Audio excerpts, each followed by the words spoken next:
스텔라 그룹의 이사회 회의실은 보이지 않는 전쟁터였다.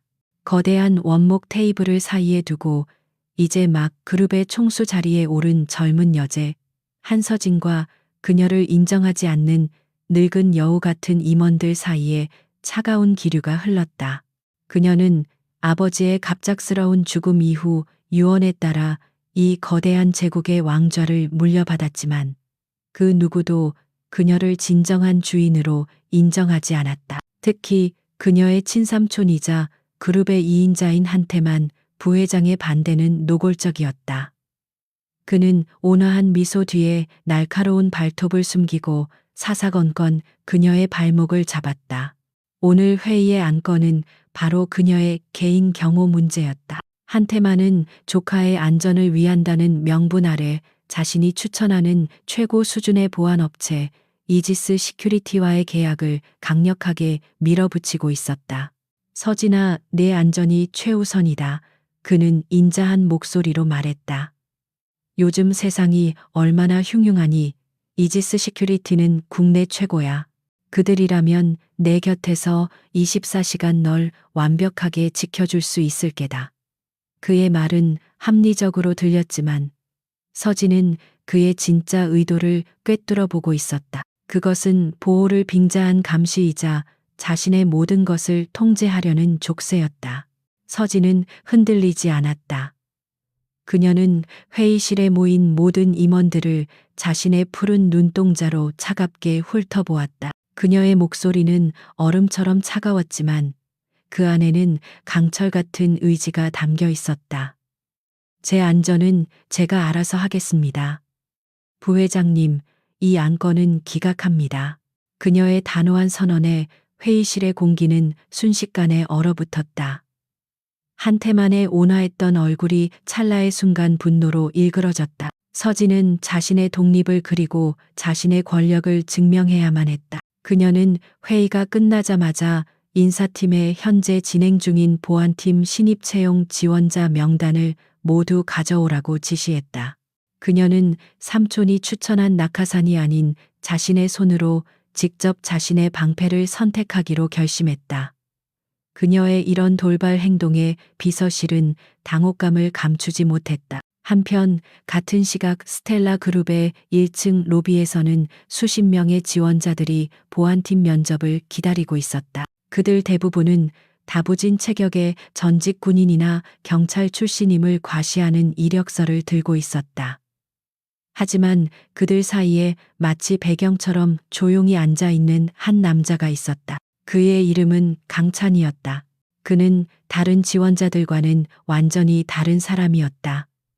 그의 체격은 평범했고 옷차림은 수수했으며 표정은 어떤 감정도 읽을 수 없을 만큼 고요했다. 그의 이력서는 거의 텅 비어 있었다. 몇 줄의 단기, 경비 경력이 전부였다. 그는 그저 조용하고 눈에 띄지 않는 일자리를 구하러 온 이 도시의 수많은 평범한 남자 중 한 명처럼 보였다. 서진은 수십 장의 이력서를 검토하고 있었다. 모두가 화려한 경력을 자랑하고 있었지만 그녀의 마음을 끄는 사람은 아무도 없었다. 그러다 그녀의 손가락이 텅 비어 있다시피 한 강찬의 이력서 위에서 멈췄다. 그녀의 비서는 이런 보잘것없는 지원자는 검토할 가치도 없다며 만류했다. 하지만 서진은 이력서에 붙어 있는 그의 증명사진에서 눈을 뗄 수가 없었다. 사진 속 그의 눈은 죽은 듯이 고요했지만 동시에 그 안에 깊이를 알 수 없는 심연을 담고 있는 듯했다. 그것은 세상을 초월한 자의 눈빛 혹은 모든 것을 잃어버린 자의 눈빛이었다. 그녀는 자신의 설명할 수 없는 직감을 믿어보기로 했다. 이 사람 지금 당장 내 사무실로 올려보내세요. 면접은 기이할 정도로 짧았다. 서진은 자신의 거대한 사무실 중앙에 서서 자신을 묵묵히 바라보고 있는 강찬에게 물었다. 왜 이 일을 하려고 하죠? 그의 대답은 간단했다. 조용한 직장이 필요해서입니다. 서진은 그의 눈을 똑바로 응시하며 말했다. 이 자리는 결코 조용하지 않을 겁니다. 그는 그저 흔들림 없는 눈으로 그녀를 마주볼 뿐이었다. 그녀는 모든 논리를 무시하고 자신의 직감에 모든 것을 걸기로 결심했다. 당신을 채용하겠습니다. 일반 경비팀이 아니라 내 개인 경호원으로. 그녀의 결정에 강찬의 고요했던 눈동자가 아주 미세하게 흔들렸다. 그것은 그가 그날 보인 처음이자 마지막 감정의 표현이었다. 이 소식은 즉시 회사 전체에 퍼져나갔다. 한테만은 격노했고 다른 임원들은 그녀가 어리석은 반항심에 회사를 위험에 빠뜨리고 있다며 조롱했다. 그들 모두에게 강찬은 그저 듣도 보도 못한 경호원 나부랭이일 뿐이었다. 다음 날 강찬의 첫 출근 날이었다. 그는 회사가 지급한 몸에 잘 맞지도 않는 어색한 정장 차림으로 그녀의 거대한 사무실 구석에 그림자처럼 서 있었다. 그는 그 화려한 공간과 전혀 어울리지 않는 이질적인 존재였다. 서진은 창문에 비친 그의 모습을 바라보며 자신의 결정에 대한 의심과 기대를 동시에 느꼈다. 그녀는 방금 이 위험한 체스 게임에서 자신의 가장 중요한 말을 움직였다. 그녀는 아직 알지 못했다. 자신이 방금 선택한 그 폰이 사실은 이 체스판 전체를 뒤엎어버릴 수 있는 가장 강력한 킹이라는 사실을. 한서진의 반항적인 결정에 한테만 부회장의 분노는 극에 달했다. 그는 자신의 조카가 얼마나 어리고 무모한지를, 그리고 그녀의 곁에 있는 보잘것없는 경호원이 얼마나 무능한지를 이 사회 전체에 증명해 보여야만 했다. 그는 자신의 권력과 재력을 이용해 서울의 밤을 지배하는 악명 높은 폭력 조직에게 비밀리에 연락을 취했다. 그의 지시는 간단하고 명료했다. 죽이지는 마라. 하지만 겁을 줘서 다시는 일어설 수 없게 만들어. 그 계집애의 자존심을 짓밟고 그녀가 고용한 시시껄렁한 경호원이 얼마나 쓸모없는지를 모두에게 보여주는 거야. 우연을 가장한 불행한 사고처럼 보이게 처리해. 그의 목소리에는 조카를 향한 뒤틀린 애정과 함께 그녀를 끌어내리려는 잔인한 계략이 담겨 있었다. 며칠의 시간이 흘렀다. 강찬의 존재감은 회사 안에서 거의 느껴지지 않았다. 그는 이름처럼 고요한 그림자처럼 언제나 서진의 몇 걸음 뒤에 서 있을 뿐이었다. 그는 말이 없었고 어떤 감정도 드러내지 않았다. 서진 자신마저도 자신이 과연 올바른 결정을 한 것인지에 대한 의구심이 들기 시작할 정도였다. 운명의 그날 저녁 서진은 경무를 마치고 피곤한 몸을 이끌고 회사 지하 주차장으로 향했다. 강찬이 그녀의 뒤를 묵묵히 따르고 있었다. 그녀가 자신의 전용차 문을 열려던 바로 그 순간이었다. 주차장의 출구를 거대한 벤 차량 한 대가 굉음을 내며 가로막았다. 그리고 벤의 문이 열리며 10여 명의 험악한 인상의 사내들이 쇠 파이프와 야구 방망이를 든 채 쏟아져 나왔다. 그들은 순식간에 서진과 강찬을 포위했다. 그들의 리더로 보이는 얼굴에 흉터가 가득한 남자가 비열한 미소를 지으며 그녀에게 다가왔다. 한서진 대표님 되시나 오늘 밤 우리랑 같이 재미있는 곳에 좀 가셔야겠습니다.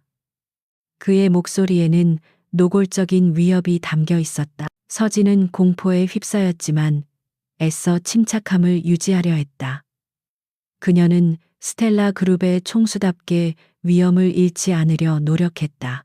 당신들 누구지 원하는 게 돈이라면 얼마든지 주겠어. 하지만 남자는 비웃음을 터뜨렸다.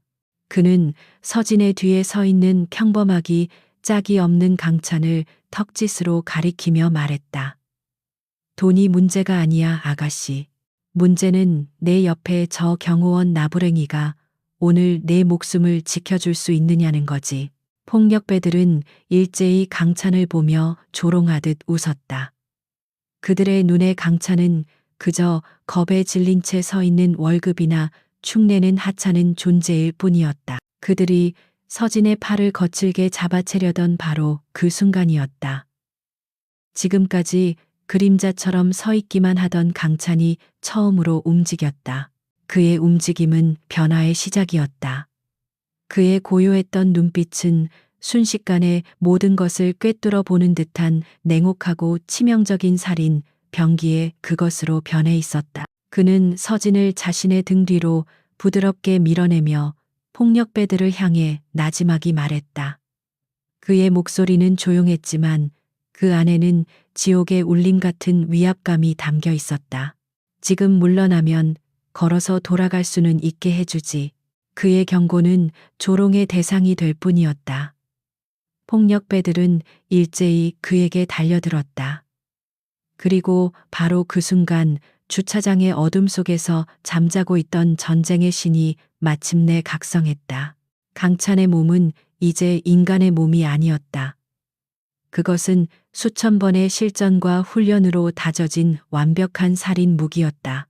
그의 움직임은 예술과도 같았다.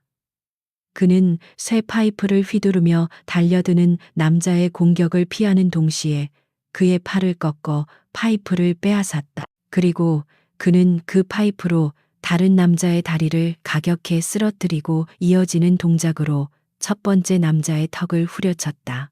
그의 모든 동작에는 어떤 망설임이나 군더더기도 없었다. 오직 가장 효율적으로 적을 파괴하기 위한 본능만이 존재할 뿐이었다. 주차장은 순식간에 끔찍한 비명과 뼈가 부러지는 소리로 가득 찼다. 서진은 자신의 눈앞에서 벌어지고 있는 비현실적인 광경을 경악 속에서 지켜볼 수밖에 없었다. 그녀가 고용했던 모두가 비웃었던 그 조용한 남자는 인간의 형상을 한 재앙 그 자체였다. 그의 주먹과 발길질이 닿는 곳마다 훈련된 폭력배들이 추풍낙엽처럼 쓰러져 나갔다. 불과 1분도 채 되지 않아 12명의 폭력배들은 모두 고통 속에서 신음하며 바닥을 뒹굴고 있었다. 강찬은 그들의 시체 더미 한가운데에 조금의 숨도 헐떡이지 않은 채 서 있었다. 그는 마지막 남은 공포에 질려 벌벌 떨고 있는 리더에게 다가갔다. 그리고 그의 귓가에 얼음처럼 차가운 목소리로 속삭였다. 내 주인에게 전해. 다음번에는 전문가를 보내라고. 강찬은 모든 상황이 정리되자 다시 평소의 과묵한 경호원으로 돌아왔다. 그는 넋이 나간 채 서 있는 서진에게 다가가 아무 일도 없었다는 듯이 말했다. 안전하지 않습니다. 대표님, 이동하셔야 합니다. 그는 그녀를 위해 차 문을 열어주었다. 서진은 기계처럼 차에 올라탔다. 그녀는 운전대를 잡은 강찬의 옆모습을 훔쳐보았다. 방금 전 지옥의 악마와도 같았던 남자의 모습은 온데간데 없고 그 자리에는 그저 평범하고 과묵한 한 남자가 앉아 있을 뿐이었다. 그녀의 세상은 완전히 뒤집혔다. 그녀는 이제 그 어느 때보다 안전했지만 동시에 자신의 바로 옆자리에 앉아 있는 정체를 알 수 없는 이 남자로 인해 더 큰 공포와 미스터리에 휩싸이게 되었다. 지하 주차장에서의 끔찍한 전투가 끝난 후 한서진의 펜트하우스는 숨막히는 침묵에 잠겨 있었다. 그녀는 방금 전의 충격에서 벗어나지 못한 채 자신의 앞에 무표정하게 서 있는 강찬을 마주보고 있었다. 그의 옷에는 여전히 다른 이들의 피가 튀어 있었지만 그의 태도는 마치 방금 산책이라도 하고 온 사람처럼 너무나도 평온했다. 그리고 그 평온함이 서진을 더욱 두렵게 만들었다. 그녀는 스텔라 그룹의 여제였다. 그녀는 자신의 통제 아래에 있지 않은 것을 용납하지 못하는 사람이었다. 그녀는 자리에서 일어나 그룹의 총수로서 그리고 자신의 목숨을 빚진 한 명의 여자로서 그에게 질문을 던졌다. 그녀의 목소리는 애써 위엄을 지키려 했지만 미세하게 떨리고 있었다. 당신, 대체 누구야? 방금 그건 평범한 경호원의 싸움이 아니었어. 하지만 강찬의 대답은 그녀의 궁금증을 해결해 주지 않았다. 그는 여전히 어떤 감정도 담겨 있지 않은 기계와도 같은 목소리로 말했다. 대표님의 안전을 지키는 것이 제 임무입니다. 제 과거는 임무 수행과 무관한 정보입니다. 그의 대답은 완벽한 벽이었다. 그는 그녀에게 자신의 그 어떤 것도 보여줄 생각이 없어 보였다. 서진은 난생 처음 느껴보는 무력감과 함께 걷잡을 수 없는 호기심에 휩싸였다. 그녀는 자신의 삶에 들어온 이 미스터리한 남자의 정체를 반드시 밝혀내야만 했다. 그녀는 즉시 자신이 가장 신뢰하는 비서인 최 실장에게 비밀리에 지시를 내렸다. 강찬이라는 남자, 그 남자의 모든 것을 알아내세요. 가족 출신 과거 경력까지 우리가 가진 모든 정보력을 동원해서라도 그의 진짜 얼굴을 찾아내야겠어요. 최 실장은 유능한 사람이었다. 그녀는 즉시 아우라 그룹의 정보 보안팀과 외부의 전문기관까지 동원하여 강찬이라는 남자의 과거를 추적하기 시작했다. 하지만 그들의 야심찬 조사는 시작과 동시에 거대한 안개의 벽에 부딪혔다. 강찬이라는 이름은 너무나도 흔했지만 그의 얼굴과 일치하는 공적인 기록은 그 어디에서도 발견되지 않았다. 그가 이력서에 적었던 주민등록번호는 실제했지만 그 번호에 연결된 기록은 텅 비어 있었다. 학력, 경력, 납세, 기록, 가족 관계, 그 어떤 삶의 흔적도 존재하지 않았다. 그의 지문과 얼굴 역시 경찰과 군의 그 어떤 데이터베이스와도 일치하지 않았다. 그는 법적으로 그리고 사회적으로 완벽한 유령이었다. 조사팀은 그의 과거 행적을 추적하려 했지만 그 역시 불가능했다. 그가 이력서에 적었던 몇 개의 단기 경비 회사들은 모두 몇 달 만에 사라져버린 유령 회사들이었다. 그가 살았다고 기록된 주소는 존재하지 않는 곳이거나 수십 명이 함께 사용하는 우편함 주소일 뿐이었다. 그의 과거는 누군가에 의해 아주 전문적이고 체계적인 방식으로 완벽하게 지워져 있었다. 며칠 후 최 실장은 한서진에게 이 충격적인 결과를 보고할 수밖에 없었다. 대표님, 불가능합니다. 강찬이라는 남자는 과거가 존재하지 않습니다. 마치 어제 막 태어난 사람 같습니다. 이 정도 수준의 정보 삭제는 국가정보기관 수준이 아니라면 불가능한 일입니다. 서진은 보고를 들으며 깊은 생각에 잠겼다.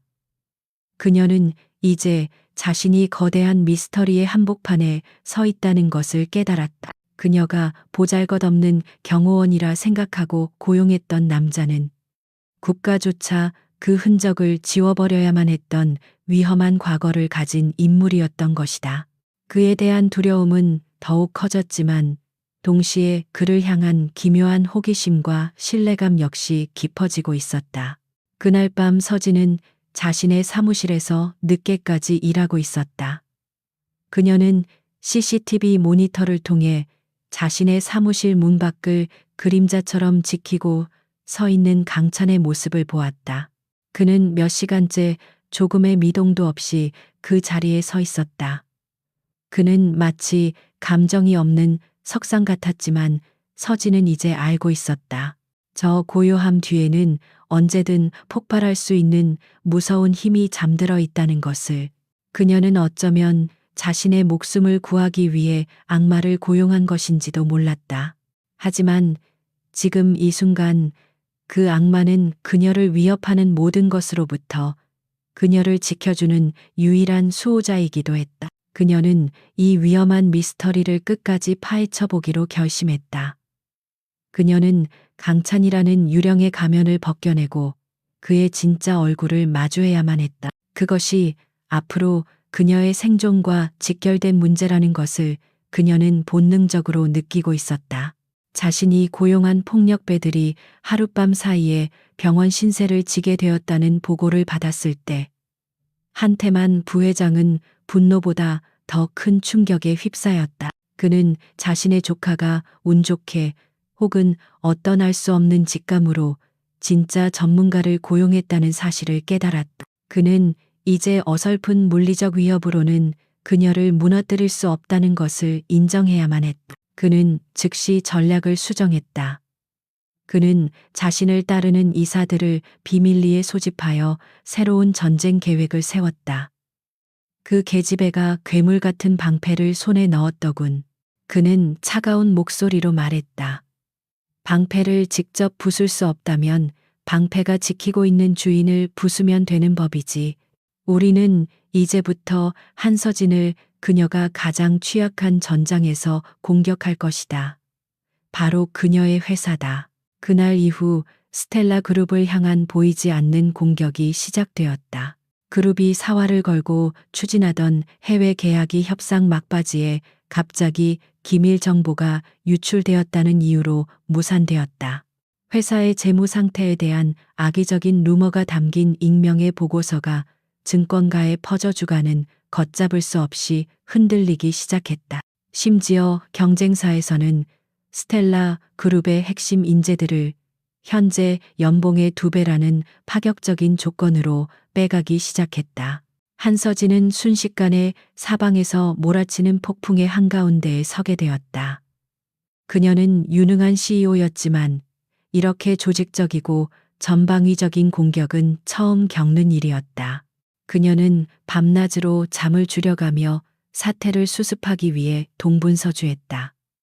하지만 그녀가 한쪽에 불을 끄면 다른 쪽에서 더 큰 불길이 치솟아 올랐다. 이사회에서 한테만은 걱정스러운 삼촌의 가면을 쓴 채 그녀를 압박했다. 서진아, 역시 아직은 너 혼자 이 거대한 배를 이끌기에는 너무 벅찬 것 같구나. 그는 회사를 안정시키기 위해 자신이 잠시 경영 전면에 나서야 한다는 주장을 교묘하게 이사들 사이에 퍼뜨리고 있었다. 서진은 그가 이 모든 공격의 배후라는 것을 직감했지만 그를 비난할 물적 증거가 없었다. 이 모든 혼란 속에서 강찬은 여전히 그림자처럼 조용했다. 그의 임무는 물리적인 위협으로부터 서진을 보호하는 것이었고 지금의 기업 전쟁은 그의 역할이 필요 없는 전장처럼 보였다. 그는 그저 회의실 구석에 서서 지쳐가는 서진의 모습을 묵묵히 지켜볼 뿐이었다. 하지만 그의 고요한 눈은 그 누구보다 날카롭게 이 전쟁의 본질을 꿰뚫어 보고 있었다. 그는 이 모든 공격이 무작위로 일어나는 것이 아니라 하나의 목표를 향해 움직이는 잘 짜인 군사 작전과도 같다는 것을 간파했다. 정보 유출 여론, 조작 핵심 인력 빼가기. 그것은 적국의 지휘 체계를 마비시키고 보급로를 끊고 사기를 떨어뜨리는 전형적인 특수전의 방식이었다. 어느 날 밤 모두가 퇴근한 텅 빈 사무실에서 서진은 수많은 보고서 더미에 파묻힌 채 책상에 엎드려 잠이 들어 있었다. 그녀의 얼굴에는 깊은 피로와 절망의 그늘이 서려 있었다. 강찬은 조용히 다가가 자신의 재킷을 벗어 그녀의 어깨 위에 덮어주었다. 그의 작은 온기에 서진은 잠시 잠에서 깨어났다. 그녀는 자신을 내려다보고 있는 강찬의 눈을 보았다. 그 눈에는 어떤 동정도 연민도 없었다. 대신 고요한 폭풍 전야와도 같은 깊이를 알 수 없는 무언가가 담겨 있었다. 그 순간 그녀는 처음으로 그에게서 단순한 경호원 이상의 어떤 믿음직한 동지의 느낌을 받았다. 그것은 아주 짧은 순간의 교감이었다. 그리고 마침내 결정타가 터졌다. 스텔라 그룹의 미래를 책임질 차세대 반도체 프로젝트를 이끌던 핵심 과학자가 돌연 사직서를 제출한 것이었다. 그의 사직 이유는 한서진 대표의 불안정한 리더십에 대한 불신이었다. 이 소식은 회사에 떨어진 핵폭탄과도 같았다. 그룹의 미래가 송두리째 흔들리는 최악의 위기였다. 긴급 이사회가 소집되었다. 한테만은 마침내 승기를 잡았다는 듯 회심의 미소를 감추지 못했다.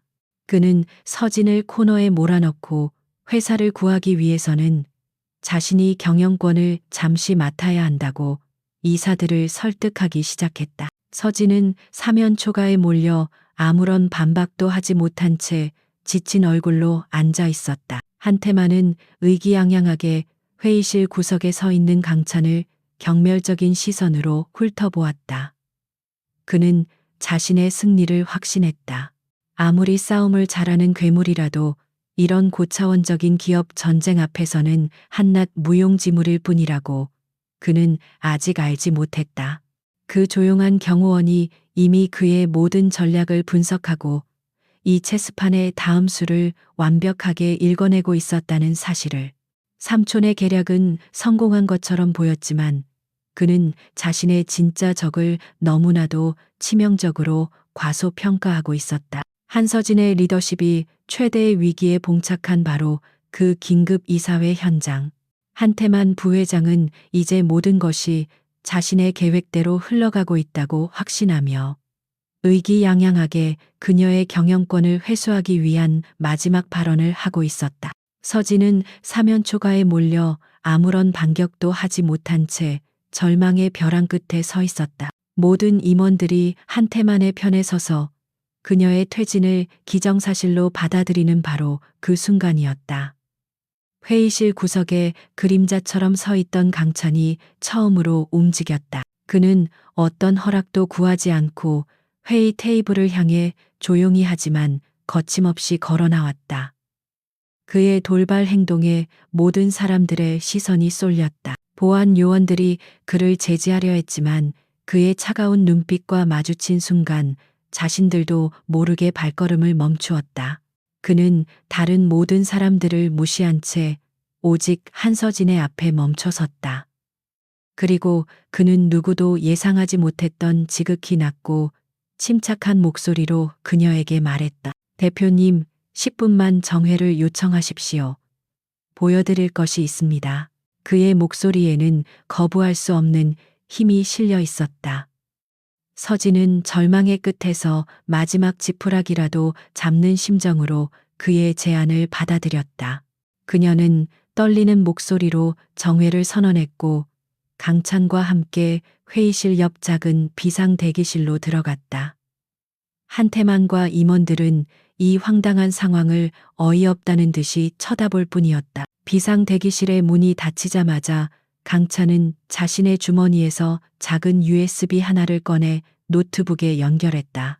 화면 위에는 그가 지난 며칠간 밤을 새워 분석한 스텔라 그룹을 향한 모든 공격에 대한 데이터 분석 자료가 나타났다. 그것은 경영 분석 자료가 아니었다. 그것은 한편의 완벽한 군사 작전 보고서였다. 이것들은 단순한 경영 악재가 아닙니다. 강찬이 입을 열었다.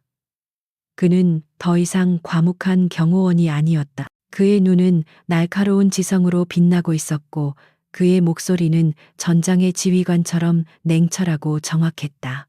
이것들은 하나의 목표를 향해 움직이는 치밀하게 계산된 전술적 공격입니다.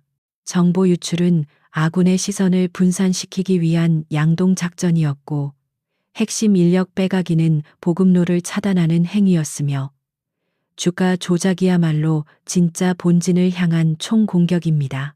그는 경영 용어가 아닌 군사 용어를 사용해 상황을 완벽하게 분석해냈다. 그는 지난 모든 공격들의 패턴과 시점을 분석하여 정보가 유출된 내부의 첩자를 정확하게 지목해냈다. 그의 분석은 한태만의 라인에 서 있던 한 전무의 컴퓨터에서 모든 정보가 흘러나갔다는 디지털 증거까지 포함하고 있었다. 서진은 숨을 죽이고 그의 분석을 들었다. 그녀가 고용했던 보잘것없는 경호원은 사실 그녀의 이사회 임원들 전체를 합친 것보다 더 뛰어난 전략적 두뇌를 가지고 있었던 것이다. 그녀는 이제 완전히 새로운 눈으로 그를 바라보기 시작했다. 그는 단순한 싸움꾼이 아니라 거대한 전쟁의 판도를 읽는 천재적인 전략가였다. 그리고 강찬은 가장 결정적인 예측을 내놓았다. 그들의 최종 목표는 주가를 특정 지점 이하로 떨어뜨려 우리의 해외 차입금 계약에 명시된 특정 조항을 발동시키는 것입니다. 그것이 바로 적대적 인수합병의 마지막 단계입니다. 그리고 그 목표를 위해 그들은 내일 아침 구시 주식 시장이 열리는 순간 우리의 해외 매출 실적에 대한 거짓 보고서를 터뜨릴 겁니다. 그는 적의 모든 시나리오를 완벽하게 꿰뚫어 보고 있었다. 서진은 온몸에 전율이 흐르는 것을 느꼈다. 그녀의 마음속에서 그를 향한 의심은 이제 절대적인 신뢰로 바뀌어 있었다.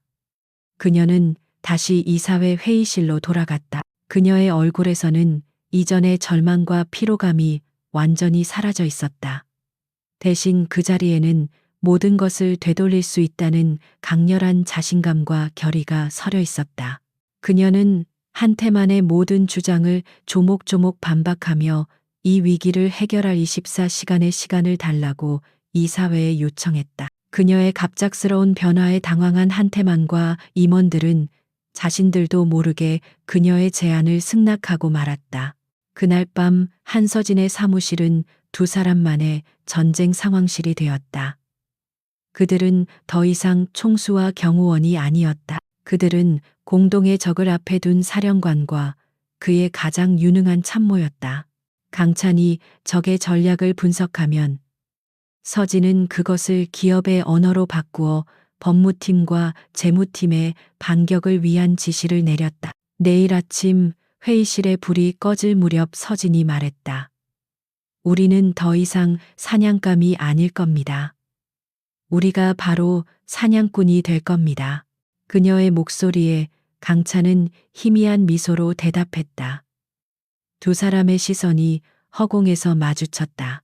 그 시선 속에는 서로를 향한 깊은 신뢰와 다가올 승리에 대한 굳건한 확신이 담겨 있었다. 전략가의 두뇌는 마침내 모습을 드러냈고 게임의 판도는 이제 완전히 뒤집히기 시작했다.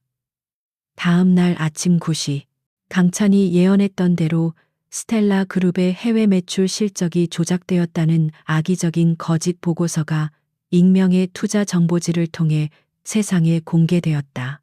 그와 동시에 보이지 않는 세력에 의한 대규모의 공매도 공격이 시작되었고 스텔라 그룹의 주가는 개장과 동시에 수직으로 곤두박질치기 시작했다. 모든 것이 한테만 부회장의 시나리오대로 흘러가는 듯 보였다. 하지만 이번에는 달랐다. 한서진과 그녀의 팀은 이미 모든 것을 준비하고 있었다. 거짓 보고서가 터져 나온 지 불과 10분도 되지 않아 스텔라 그룹은 실제 실적이 증명된 회계 자료와 함께 해당 정보지를 허위 사실 유포로 고소하겠다는 공식 반박 성명을 발표했다. 동시에 강찬이 지목했던 내부의 첩자는 보안팀에 의해 조용히 격리 조치되었다. 완벽하게 준비된 대응에 시장의 혼란은 빠르게 안정되었다. 공매도를 주도했던 세력은 막대한 손실을 입고 꼬리를 내렸으며 스텔라 그룹의 주가는 오후가 되자 V자 반등에 성공했다. 한테만의 회심의 일격은 오히려 한서진의 위기관리 능력과 리더십을 시장에 증명해 보이는 계기가 되어버린 셈이었다. 자신의 사무실에서 이 모든 상황을 지켜보고 있던 한테만은 분노로 몸을 떨었다. 그는 자신의 완벽했던 계획이 어떻게 하룻밤 사이에 간파당했는지를 도저히 이해할 수 없었다. 그는 자신의 조카가 그리고 그녀의 그림자처럼 붙어있는 그 보잘것없는 경호원이 자신이 생각했던 것보다 훨씬 더 강력한 상대라는 사실을 비로소 인정해야만 했다. 한편 한서진의 전쟁 상황실에서는 조심스러운 안도의 한숨이 터져 나왔다. 하지만 강찬은 승리를 자축하지 않았다. 그는 침착한 목소리로 말했다. 이것은 작은 전투에서의 승리일 뿐입니다. 전쟁은 아직 끝나지 않았습니다. 이제 기세를 몰아 적의 본진을 직접 타격해야 합니다. 그의 시선은 이미 다음 목표를 향해 있었다. 그는 기업을 공격했던 세력과 서진의 목숨을 노렸던 폭력 조직 사이의 연결고리를 찾아야 한다고 주장했다. 그의 전략에 따라 서진의 팀은 다시 한번 지하 주차장에서 붙잡혔던 폭력배들의 자금 흐름을 역추적하기 시작했다. 그들은 이전과는 비교할 수 없을 만큼 집요하고 조직도 정교하게 움직였다. 마침내 그들은 폭력배 조직에게 거액의 자금이 흘러들어간 유령 회사를 찾아냈다. 청룡홀딩스라는 이름의 회사였다. 서류상으로는 완벽한 페이퍼 컴퍼니였다. 하지만 강찬은 그 이름을 보는 순간 온몸의 피가 차갑게 식는 것을 느꼈다. 그의 머릿속에서 오랫동안 잊고 있었던 과거의 망령이 되살아나고 있었다. 그는 떨리는 손으로 회사의 등기이사 명단을 확인했다. 그리고 그곳에서 그는 절대로 잊을 수 없는 한 남자의 이름을 발견했다. 그것은 과거 자신의 부대 펜리르를 배신하고 자신의 모든 동료들을 죽음으로 몰아넣었던 부패한 정치인 조평호 의원의 자금책 역할을 했던 브로커의 이름이었다. 그 순간 강찬의 머릿속에서는 끔찍한 과거의 기억이 파노라마처럼 스쳐 지나갔다. 조평호 의원의 비리를 덮기 위해 조국에게 버림받고 적진 한복판에 내던져졌던 마지막 임무.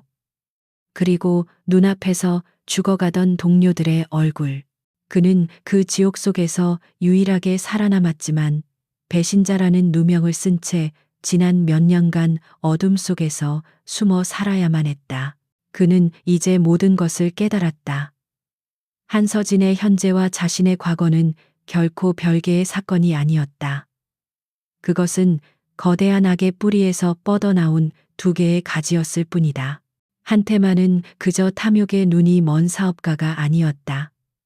그는 바로 자신의 인생을 송두리째 파괴한 원수 조평호 의원의 사업 파트너이자 자금줄이었던 것이다. 스텔라 그룹을 향한 공격은 조평호가 자신의 정치 자금을 확보하고 자신의 과거를 아는 유일한 생존자인 자신을 제거하기 위해 벌이는 거대한 사냥이었다. 한서진은 단지 삼촌의 탐욕 때문에 공격받고 있는 것이 아니었다. 그녀는 더 거대한 악의 음모에 휘말린 또 다른 희생양이었던 것이다. 강찬은 이 모든 진실을 서진에게 알려주었다. 그는 스크린 위에 한태만과 조평호 의원의 사진을 나란히 띄웠다. 이건 당신의 삼촌만의 싸움이 아닙니다. 그는 끓어오르는 분노를 억누르며 차가운 목소리로 말했다. 이 남자가 바로 내 과거의 유령입니다. 내가 몇 년 동안 찾아 헤맸던 바로 그 원수입니다. 서진은 충격 속에서 말을 잃었다. 그녀는 이제 자신이 상대하고 있는 적의 거대한 실체를 비로소 마주하게 되었다. 이것은 단순한 경영권 분쟁이 아니었다. 이것은 정치와 재계가 결탁한 거대한 악의 카르텔에 맞서는 싸움이었다. 그림자 속에서 나타난 이름은 그들의 싸움의 판도를 완전히 바꾸어 놓았다. 그들은 이제 각자의 복수가 아닌 공동의 정의를 위해 함께 싸워야만 했다. 한태만 부회장과 조평호 의원 두 거대한 악의 축이 연결되어 있다는 사실은 한서진과 강찬의 싸움을 완전히 새로운 차원으로 이끌었다. 그것은 이제 단순히 한 기업을 지키기 위한 싸움이 아니었다. 그것은 20여 년에 걸쳐 이 나라의 가장 어두운 곳에 뿌리내린 부패한 권력의 심장부를 향한 위험하고도 거룩한 전쟁이 되어버렸다. 서진은 처음으로 강찬이라는 남자가 짊어지고 있는 과거의 무게를 마주하게 되었다.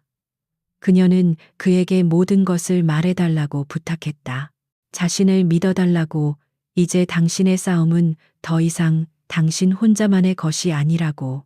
그녀의 진심 어린 눈빛 앞에서 강찬은 오랫동안 닫아두었던 자신의 과거를 향한 빗장을 아주 조금씩 열기 시작했다.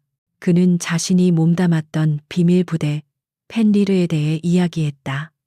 펜리르는 국가 안보를 위해 가장 위험하고 어두운 임무만을 수행하기 위해 만들어진 비공식 특수부대였다. 그들은 국가를 위해 기꺼이 자신의 목숨을 바쳤지만 세상에 그들의 이름이나 존재를 남길 수는 없는 유령들이었다. 그리고 강찬 코드네임 하데스는 바로 그 유령 부대를 이끌던 전설적인 리더였다. 그의 이야기는 조평호 의원의 배신으로 모든 동료를 잃어야 했던 그날의 마지막 임무로 이어졌다. 당시 펜리르는 조평호 의원이 적국의 국가 기밀을 팔아넘기고 있다는 첩보를 입수하고 그 증거를 확보하기 위한 비밀 작전에 투입되었다. 하지만 그것은 처음부터 함정이었다. 조평호는 자신의 비리가 탄로날 것을 우려해 펜리르 부대 전체를 제거하기 위한 덫을 파놓았던 것이다. 작전 현장에서 그들은 아군이 아닌 적군의 대규모 매복 공격을 받았다. 동료들은 하나둘씩 그의 눈앞에서 쓰러져 갔다. 지옥과도 같은 전투의 마지막 순간 그의 부관은 그에게 모든 증거가 담긴 데이터 칩을 건네며 말했다. 대장님, 당신만이라도 반드시 살아남아서 우리의 억울함을 세상에 알려주십시오. 그는 자신의 목숨을 던져 강찬이 탈출할 수 있는 길을 열어주었다. 강찬은 유일하게 살아남았지만 세상은 그를 영웅이 아닌 배신자로 기록했다. 조평호 의원은 자신의 권력을 이용해 작전 실패의 모든 책임을 강찬에게 뒤집어 씌웠다. 그는 동료들을 버리고 혼자 도망친 탈영병이자 작전 정보를 적에게 팔아넘긴 반역자가 되어 있었다. 정부는 펜리르 부대의 존재 자체를 공식적으로 부정했고 그는 그렇게 국가와 조직 모두에게 버림받은 채 지난 몇 년간 복수의 칼을 갈며 숨어 살아야만 했다. 그의 끔찍한 과거를 듣는 동안 서진의 눈에서는 자신도 모르게 눈물이 흘러내렸다. 그녀는 이제서야 그의 고요한 눈동자 뒤에 숨겨져 있던 깊은 슬픔과 분노의 실체를 이해할 수 있었다. 그는 더 이상 정체를 알 수 없는 위험한 경호원이 아니었다. 그는 국가에게 배신당하고 동료들의 죽음을 짊어진 채 홀로 싸워온 너무나도 외롭고 고독한 영웅이었다. 그녀는 자리에서 일어나 그의 앞에 섰다. 그리고 그녀는 그에게 새로운 약속을 했다. 그것은 연민이나 동정심에서 나온 것이 아니었다. 그것은 함께 싸우는 동지로서 그리고 그의 상처를 이해하는 유일한 사람으로서 하는 맹세였다. 당신은 이제 더 이상 혼자가 아니에요. 강찬 씨. 당신의 싸움은 이제 나의 싸움이기도 해요. 그녀의 목소리에는 스텔라 그룹의 총수다운 위엄과 결단력이 담겨 있었다. 아버지는 저에게 정직과 신념으로 이 회사를 물려주셨어요. 이제 그 힘을 당신의 죽은 동료들의 명예를 되찾고 이 나라에 썩어빠진 악을 뿌리 뽑는 데 사용하겠어요. 그녀는 이제 더 이상 그에게 보호받는 존재가 아니었다. 그녀는 기꺼이 그의 복수를 위한 가장 강력한 무기가 되어주기로 결심한 것이었다. 그녀의 선언에 강찬에 얼어붙었던 심장이 아주 오랜만에 뜨겁게 뛰기 시작했다. 그는 평생을 어둠 속에서 홀로 싸워왔다. 하지만 이제 그의 곁에는 그의 상처를 이해하고 그의 싸움을 지지해주는 든든한 동지가 생겼다. 그들의 관계는 이제 고용주와 경호원을 넘어 불 속에서 함께 단련된 깨어지지 않는 동맹이 되었다. 그날 밤 두 사람은 전쟁 상황실에서 새로운 작전 계획을 세우기 시작했다. 그들의 눈빛에는 더 이상 어떤 망설임이나 두려움도 없었다. 그들의 목표는 이제 명확해졌다. 단순히 회사를 지키는 것이 아니라 한태만과 조평호로 대표되는 거대한 부패 카르텔 자체를 무너뜨리는 것. 과거의 불길 속에서 맺어진 두 사람의 동맹은 이제 거대한 악의 제국을 불태워버릴 가장 뜨거운 화염이 될 준비를 마쳤다. 강찬과 한서진이라는 결코 어울릴 것 같지 않았던 두 사람의 동맹은 이제 거대한 악을 향한 날카로운 칼이 될 준비를 마쳤다. 그들은 더 이상 수세에 몰려 방어만 하지 않았다. 이제부터는 맹수의 심장부를 향해 직접 뛰어드는 위험하고도 대담한 사냥을 시작할 차례였다. 그들의 전략은 적의 가장 큰 약점, 즉 오만함을 역이용하여 스스로 함정 속으로 걸어 들어오게 만드는 것이었다. 강찬은 지난 몇 년간 자신의 목숨처럼 지켜온 데이터 칩을 꺼내 들었다. 그 안에는 조평호 의원의 모든 비리와 반역 행위가 담겨 있었지만 동시에 누구도 풀 수 없는 군사급 암호에 의해 봉인되어 있었다. 조평호와 한태만 역시 그 사실을 알고 있었다. 그들은 강찬이 증거를 가지고 있지만 그것을 사용할 수는 없는 상태라고 믿고 있었다. 우리는 그들의 그 믿음을 이용할 겁니다. 강찬이 전쟁 상황실에서 말했다. 내가 그 암호를 풀 수 있는 전설적인 해커와 접촉하려 한다는 소문을 어둠의 세계에 흘리는 겁니다. 그들은 자신들의 모든 것을 파괴할 수 있는 폭탄의 신관에 불이 붙었다고 생각하게 될 겁니다. 그리고 그 불을 끄기 위해 필사적으로 움직이게 되겠죠. 그것은 위험한 작전이었다. 자신의 위치를 적에게 노출시키는 것과 다름없는 자살 행위에 가까운 도박이었다. 하지만 서진은 그의 계획에 반대하지 않았다. 그녀는 이제 그의 판단을 전적으로 신뢰했다. 그녀는 스텔라 그룹의 모든 정보력과 자금력을 동원해 그의 계획을 서포트하기 시작했다. 강찬은 옛 동료이자 지금은 어둠의 세계에서 정보 브로커로 활동하고 있는 유일하게 믿을 수 있는 인물에게 접촉했다. 그는 자신의 목숨을 담보로 하데스가 펜리르의 마지막 기록을 해독하기 위해 전설적인 해커 크로노스를 찾고 있다는 소문을 퍼뜨려 달라고 부탁했다. 소문은 예상보다 훨씬 더 빠르게 퍼져나갔다. 조평호와 한태만은 이 소식을 듣고 극도의 불안과 공포에 휩싸였다. 만약 그 칩의 내용이 세상에 공개된다면 그들의 모든 것은 끝장이었다. 그들은 더 이상 강찬을 그대로 내버려 둘 수 없었다. 그들은 강찬이 해커를 만나기 전에 그를 제거하고 데이터 칩을 빼앗아야만 했다. 며칠 후 강찬의 정보원은 그에게 적들이 미끼를 물었다는 소식을 전해왔다. 조평호와 한태만은 강찬과 해커의 접선 장소와 시간을 알아내기 위해 혈안이 되어 있었다. 이제 남은 것은 그들을 위한 완벽한 무대를 준비하는 것이었다. 서진은 스텔라 그룹 소유의 지금은 폐쇄된 인천의 한 낡은 공장을 최적의 장소로 제안했다. 그곳은 외부의 시선으로부터 완벽하게 차단되어 있었고 복잡한 내부 구조는 함정을 설치하기에 안성맞춤이었다.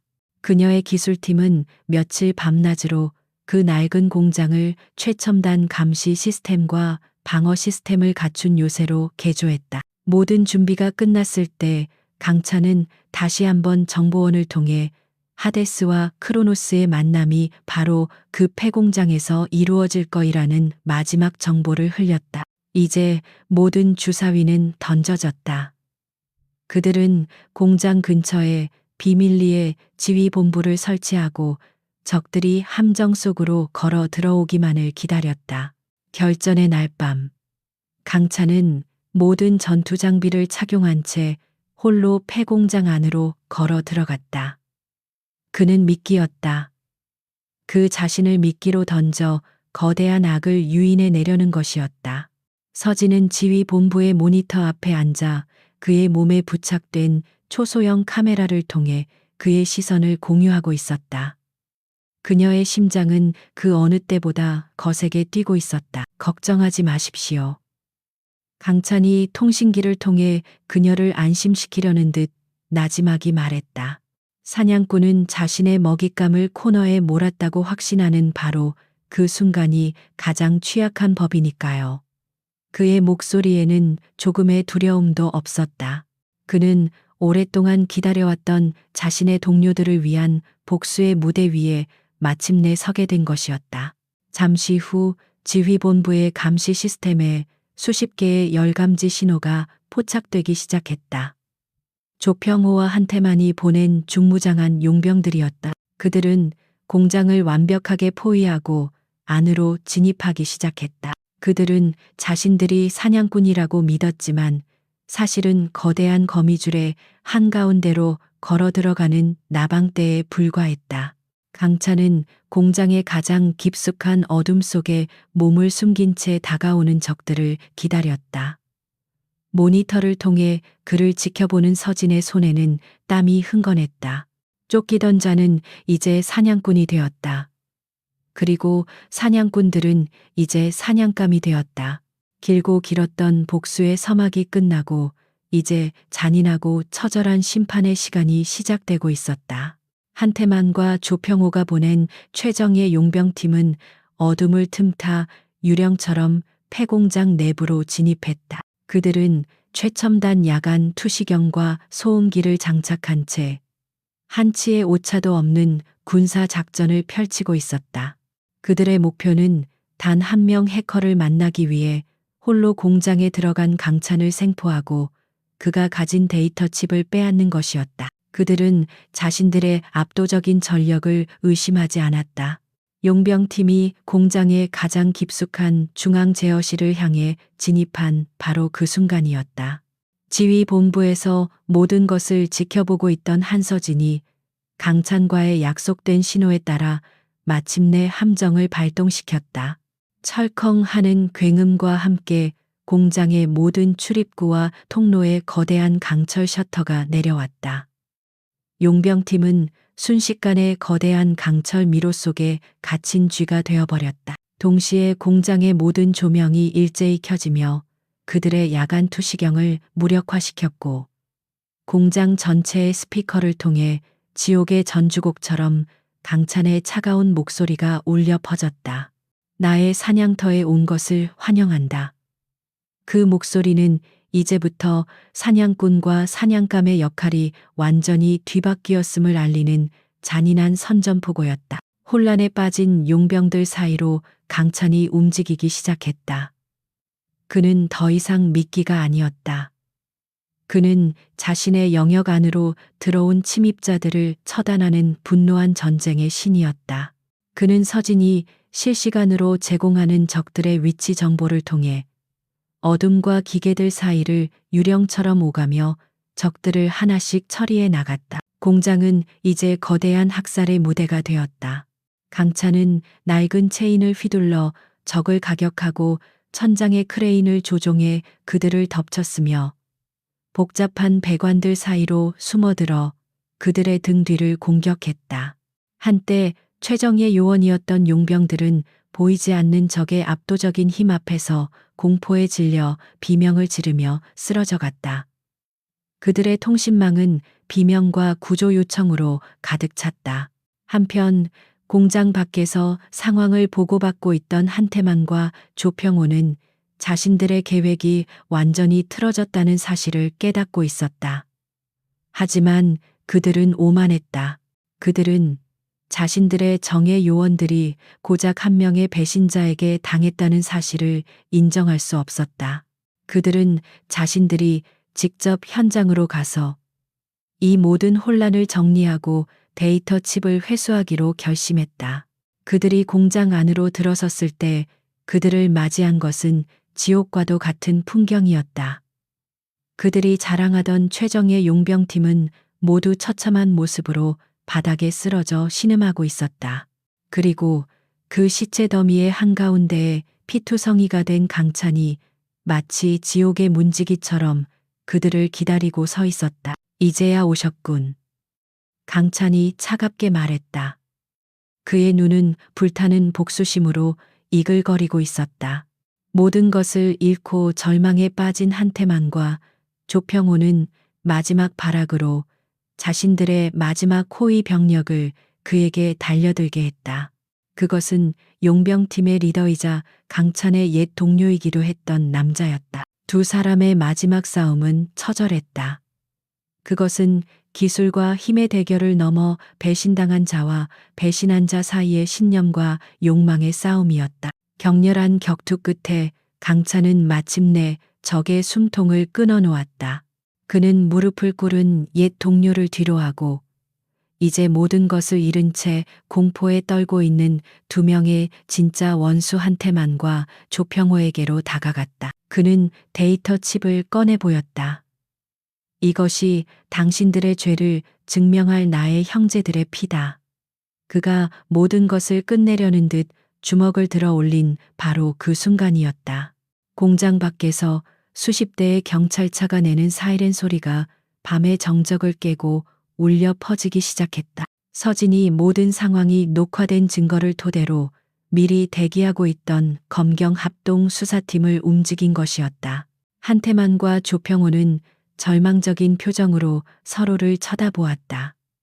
그들은 완벽하게 체크메이트 당한 것이었다. 강찬은 그들을 자신의 손으로 죽여 복수하는 대신 법의 이름 아래에서 가장 비참하고 고통스러운 방식으로 심판받게 하는 길을 택했다.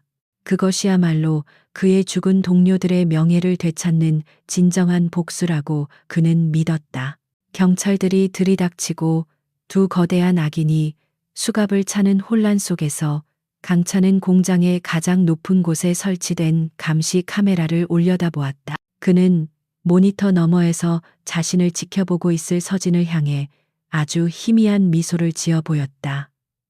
길고 길었던 싸움은 마침내 그들의 완벽한 승리로 막을 내리고 있었다. 폐공장에서의 처절했던 하룻밤은 대한민국을 뒤덮고 있던 거대한 부패의 장막을 걷어내는 서막이 되었다. 강찬과 한서진이 목숨을 걸고 확보한 증거는 한태만과 조평호 의원의 모든 죄를 증명하는 빼도 박도 못할 칼날이 되어 그들의 심장부를 겨누었다. 두 거악의 체포 소식은 대한민국 전체를 뒤흔드는 거대한 지진과도 같았다. 이어진 재판은 세기의 심판이 되었다. 법정에서는 강찬의 동료들이 어떻게 배신당하고 죽어갔는지, 그리고 스텔라 그룹을 차지하려는 한태만의 탐욕이 어떤 범죄들을 낳았는지가 낱낱이 공개되었다. 두 사람은 마지막까지 서로에게 책임을 떠넘기며 발악했지만 진실의 무게 앞에서 그들의 저항은 무의미했다. 그들은 법정 최고형을 선고받고 역사의 어두운 뒷골목으로 사라져갔다. 모든 싸움이 끝난 후 강찬의 이름에는 명예가 뒤따랐다.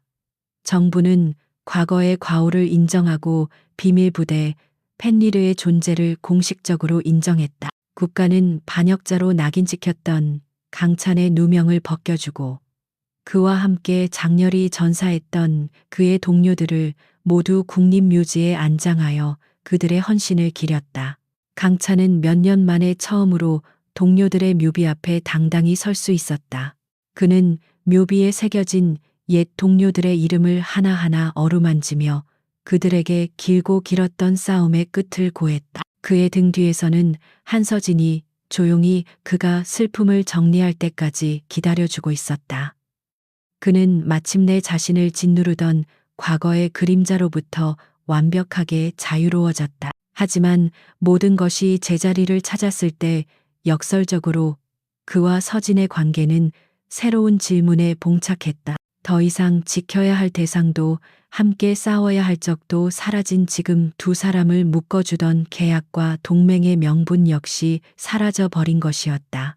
강찬은 이제 더 이상 숨어 살 이유가 없었고 서진은 더 이상 그녀를 지킬 방패가 필요 없었다. 강찬은 조용한 삶을 찾아 떠날 수도 있었다. 서진 역시 이제는 그룹의 확고한 지배자로서 자신의 길을 걸어갈 수 있었다. 두 사람 사이에는 어색한 침묵과 미래에 대한 불확실성이 감돌기 시작했다. 그들의 관계는 마치 거대한 폭풍이 지나간 후의 고요한 바다와도 같았다. 먼저 움직인 것은 서진이었다. 그녀는 강찬을 자신의 사무실로 불렀다. 그들이 처음 만났던 바로 그 장소였다. 하지만 이제 두 사람의 위치와 관계는 완전히 달라져 있었다. 그녀는 더 이상 불안에 떠는 젊은 총수가 아니었고 그는 더 이상 보잘것없는 경호원이 아니었다. 당신에게 새로운 직책을 제안하고 싶어요, 강찬 씨. 서진이 먼저 입을 열었다. 그녀는 그에게 경호팀으로의 복귀를 제안하지 않았다. 대신 그녀는 그룹의 미래 전략을 총괄하는 신설 부서의 책임자 자리를 제안했다. 당신은 주먹만으로 내 회사를 구한 게 아니에요. 당신의 그 뛰어난 전략과 통찰력으로 회사를 구했죠. 스텔라 그룹은 이제 당신의 두뇌가 필요해요. 그녀는 잠시 말을 멈추었다가 진심을 담아 덧붙였다. 그리고 나 역시 당신이 필요해요. 더 이상 내 뒤에 서 있는 경호원이 아니라 내 옆에 서서 함께 미래를 만들어갈 파트너로서. 그녀의 제안은 단순한 스카우트 제의가 아니었다. 그것은 그녀가 할 수 있는 가장 진솔하고 용기 있는 고백이었다. 강찬은 오랫동안 그녀를 바라보았다. 그는 평생을 싸움터에서 살아왔다. 그에게 조용한 삶이란 언젠가 돌아가야 할 막연한 꿈과도 같았다. 하지만 그는 이제 깨달았다. 자신이 진정으로 원했던 것은 완전한 평화가 아니라 자신의 모든 것을 이해하고 함께 싸워줄 단 한 사람의 곁이라는 것을. 그의 목적지는 바로 한서진이었다. 그는 대답 대신 희미한 미소와 함께 그녀의 제안을 받아들였다. 그것은 두 사람 사이에 맺어진 어떤 서류도 필요 없는 가장 완벽한 계약이었다. 몇 달 후 스텔라 그룹의 이사회 회의실. 한서진과 강찬은 이제 나란히 앉아 그룹의 미래를 이끌고 있었다. 얼음 여제와 그녀의 전쟁의 신. 두 사람은 이제 재계에서 가장 강력하고 또 가장 신뢰받는 파트너가 되어 있었다. 어느 맑은 아침 두 사람은 펜트하우스의 발코니에 서서 서울 위로 떠오르는 아침 해를 바라보고 있었다. 길고 길었던 악몽의 밤은 끝나고 그들의 인생에 마침내 새로운 여명이 밝아오고 있었다. 그는 더 이상 그녀의 그림자가 아니었다. 그는 그녀와 함께 빛을 향해 나란히 서 있는 남자였다. 두 사람은 서로의 손을 잡았다. 그들의 새로운 전설은 이제 막 시작되고 있었다.